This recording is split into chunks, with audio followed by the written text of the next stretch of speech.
Brothers and sisters, the Lord be with you. A reading from the Holy Gospel according to Matthew. Jesus told his disciples this parable. A man going on a journey called in his servants and entrusted his possessions to them. To one he gave 5 talents, to another 2, to a third 1, to each according to his ability. Then he went away.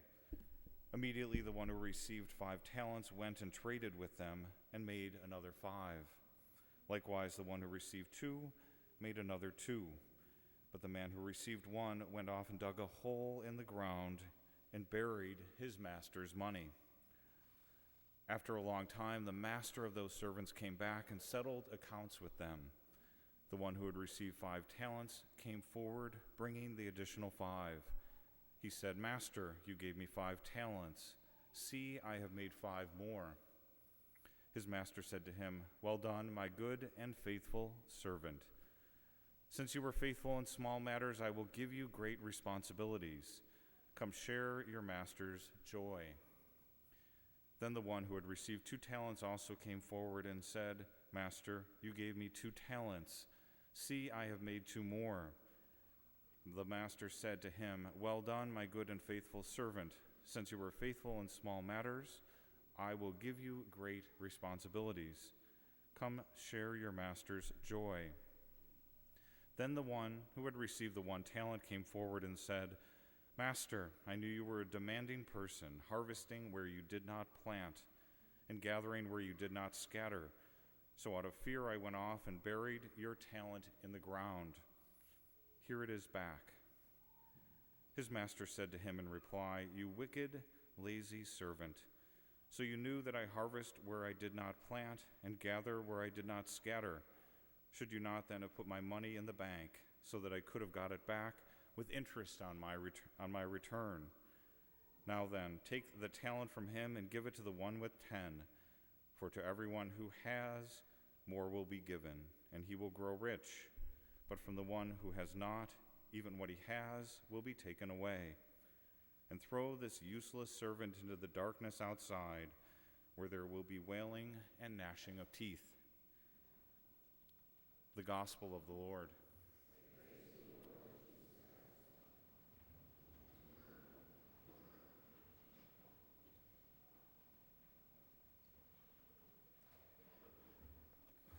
Good morning. As you probably noticed, I'm trying it again to grow this beard in. Every year I hope that it's not itchy and it comes in dark. Every year I'm disappointed. In his movie, History of the World, Mel Brooks has what I think is a classic line: "It's good to be the king." But in real life, being king wasn't all parties and feather beds. During the Middle Ages, the king was responsible for maintaining peace and prosperity across his kingdom. That was a lot to manage, and he often needed to spend a lot of time traveling throughout his kingdom, making sure things were going as he liked. It wasn't like he could FaceTime people when he needed to reach them. So he was in a bit of a predicament because he needed to be in many places at once. Kings back then had a solution for this problem, though. When he was traveling, he chose special people to act in his place. This person was called a steward, and they were the king's proxy while he was away, responsible for making all of the important decisions. And since the king was sometimes away for years at a time, a tremendous amount of trust was placed in the hands of the steward. This role of steward, though, wasn't something that was started in the Middle Ages.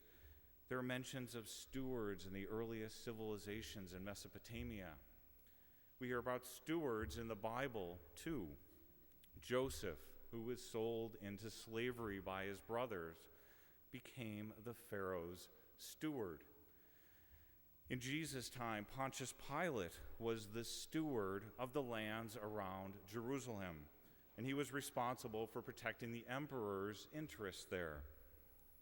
Even wealthy businessmen, like the ones we heard in today's gospel, they had stewards. These stewards were called oikonomos, which literally translates as the law of the house. The word of the steward was to be obeyed as if it was the master himself. So the people of that time would have understood what a steward was, and today's gospel reading would have resonated with them. A wealthy man departing on a journey, giving a large sum of money to his servants. The gospel uses the word talent, which is kind of a general term that represents a very large sum of money. It's as if the story said a rich man was going on a journey, and he gave several of his employees $10 million each to manage for him.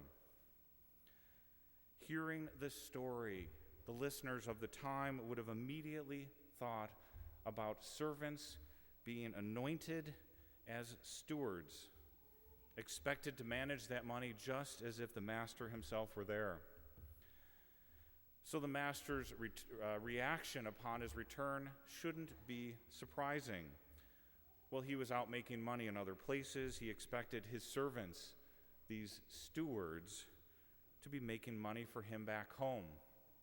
That's why he gets so angry with the third steward.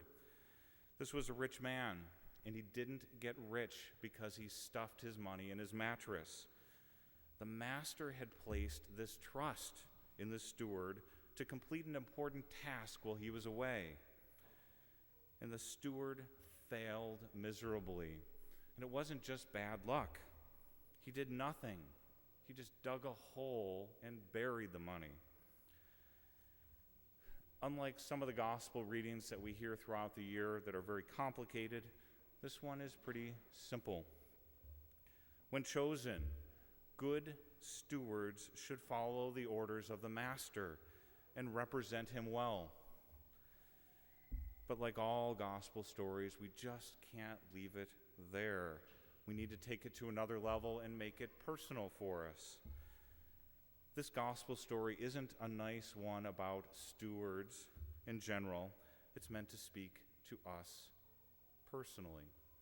We, too, are stewards. We've each been chosen as stewards through our baptism.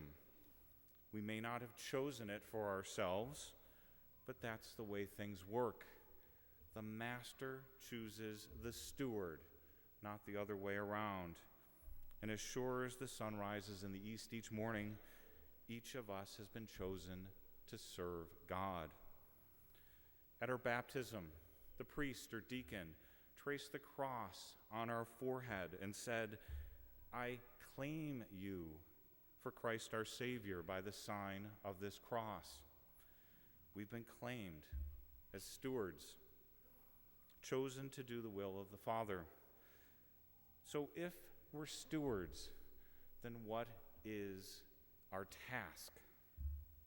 Too often we confuse the rules of the church with our task. Pray, pay, and obey, the saying goes. But that's not it at all. Our task was also assigned to us at baptism. You probably noticed that I pulled the Paschal candle out today, and normally it's not out there this time of the year. It's tucked away, often forgotten. But that Paschal candle that I pulled out today and lit is a reminder of our task. We first lit that candle at the Easter Vigil Mass as a sign of Christ's incarnation, his passion, his death, and his resurrection for the salvation of the world. After we were anointed at our baptism, a candle was lit from that Paschal candle and handed to our parents, or for those of us who came to the faith as adults, was handed to us directly. As the candle was given to us, our task was explained with a prayer. This light is to be entrusted to you, to be kept burning brightly. You are to walk as a child of the light and keep this flame alive in your hearts. And just after that prayer, the priest or deacon touched our ears and our mouth, saying, May he touch your ears to hear his words and your mouth to proclaim his word. Our task as stewards is to be apostles, messengers of the word, allowing God to dwell in our hearts to give us strength to proclaim the mystery of the cross to the world. Today, we are at the start of the end of another church year. Our Master has been away for a very long time, and he's bound to return. He wants to see how we have been doing as stewards. Do we remember the task assigned to us at baptism? How are we doing with it? Have we dug a hole and buried that light, just like the third servant did with the money? Or has God's investment in us paid dividends? Do we fear the Master's return or anticipate it? I think these are all good questions for us to ponder as we enter the last week of ordinary time. In today's world, it's too easy to forget the promises of our baptism, to forget that we were baptized for a purpose. We're baptized to be stewards, and our task is to proclaim Christ's message. We are apostles, we are evangelists, we are stewards. And as we continue the Eucharistic celebration, let's recall the mystery we were baptized into. My prayer this week for all of us is that God may give us the strength we need to accomplish our task and to become the stewards he intended us to be.